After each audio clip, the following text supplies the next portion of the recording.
Hi అండి. ఈరోజు కొబ్బరి పచ్చడి ఎలా చేయాలో చూపిస్తానండి. ఒక పెద్ద కొబ్బరి చెక్క తీసుకుని తురుము తీసుకుని పక్కన పెట్టుకుని 8-9 దాకా పచ్చిమిర్చి, చిన్న నిమ్మకాయ అంత చింతపండు, కళ్ళుప్పు తీసుకున్నానండి.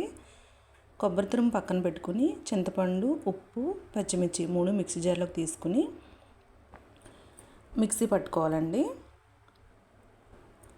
బరకగా మిక్సీ పట్టుకుని ఇందులో చూపించిన విధంగా బరక మిక్సీ పట్టుకొని అది ముందుగా తీసి పెట్టుకున్న కొబ్బరి తురుములో బాగా కలిసేట్టుకు కలుపుకోవాలండి.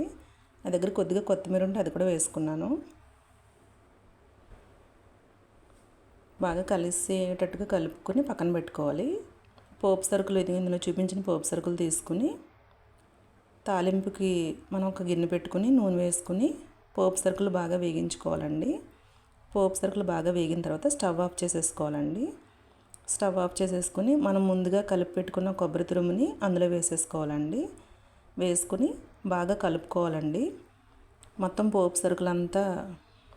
పోపు అంతా అందులో వేసిన సరుకులన్నీ కొబ్బరి తురుముకు పట్టే విధంగా బాగా కలుపుకొని ఒక్కసారి సాల్ట్ సరిపోయిందో లేదో చూసుకుని సరిపోతే సరే, లేదంటే కొంచెం కలుపుకోవచ్చు. ఇది బేసిక్ ఇంగ్రీడియంట్స్తో కొబ్బరి పచ్చడి చేయడం అండి. ఎవరైనా కొత్తగా వంట నేర్చుకోవాలనుకునే ఆడపిల్లలకి బాగా యూజ్ అవుతుంది. ఒకసారి ట్రై చేయండి. టేస్ట్ కూడా బాగుంటుంది. ఈజీగా కూడా చేసుకోవచ్చు.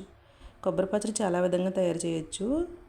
ఇది చాలా సింపుల్గా రెడీ అయిపోతుందండి. ఒకసారి ట్రై చేసి చూడండి.